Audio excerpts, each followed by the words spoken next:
O mundo tem acompanhado com preocupação o crescimento do surto do ebola em países da África Ocidental.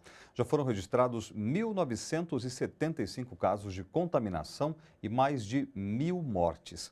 Os países afetados estão em alerta máximo, com barreiras militares para avançar ou para evitar o avanço do surto. A Comissão de Ética da Organização Mundial da Saúde aprovou o uso de medicamentos experimentais no combate ao vírus. Até o momento, não existe nenhum tratamento licenciado ou vacina contra o ebola e não há comprovação da eficácia desse medicamento. Acompanhe no comentário do especialista em África, Celso Marcondes. O primeiro surto do vírus aconteceu há quase 40 anos. Foi em 1976, na República Democrática do Congo, às margens do rio Ebola, e também atingiu o Sudão. Morreram então 369 pessoas. O segundo surto foi em 1995, de novo na República Democrática do Congo, e morreram 254 pessoas. O terceiro foi no ano 2000, em Uganda, e matou 224 pessoas.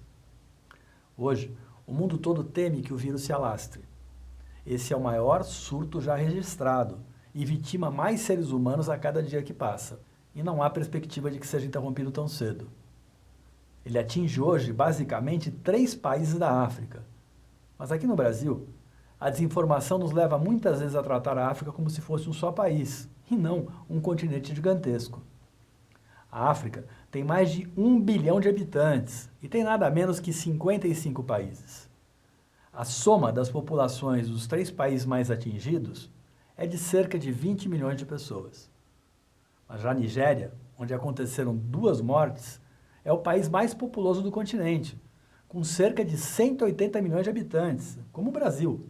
Por conta do perigo que o vírus se alastre para seus vizinhos, todas as fronteiras desses países estão sob um rígido controle. Os 4 surtos de ebola que aconteceram nesses quase 40 anos, somados, atingiram 5 ou 6 países, que são dos mais pobres que existem no mundo. O ebola, na verdade, é um vírus que tem se desenvolvido em meio à pobreza e à miséria, circunstancialmente em países da África.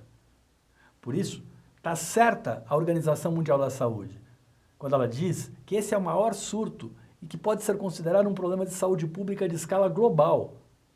Foi por isso que ela decretou estado de emergência mundial. Isso quer dizer que é uma responsabilidade dos governos e das instituições de todo o mundo se empenhar para ajudar os países atingidos. Os cerca de 250 milhões de dólares comprometidos pela OMS e pelo Banco Mundial até aqui são muito pouco diante da gravidade da situação. Não são nada perto do que é despendido nesse momento em armamentos na guerra da Palestina, por exemplo. Por fim, é preciso registrar a estranheza diante da incapacidade dos laboratórios farmacêuticos e dos governos dos países mais ricos de até aqui, depois de 40 anos do primeiro surto da doença, não terem desenvolvido um medicamento que a contenha. Em meio à crise, vão ser testadas agora as primeiras vacinas contra o ebola, e elas podem não ter resultado algum. Acontece hoje com o ebola o mesmo que aconteceu com a AIDS. O vírus da AIDS começou a fazer vítimas em países pobres da África, mas foi só depois de vários anos, quando ele começou a aparecer na Europa e nos Estados Unidos, nos anos 80, que surgiram os medicamentos necessários para tratamento. Enquanto esperamos, a epidemia do ebola se alastra mais rapidamente do que a capacidade de controlá-la e pode alcançar proporções catastróficas.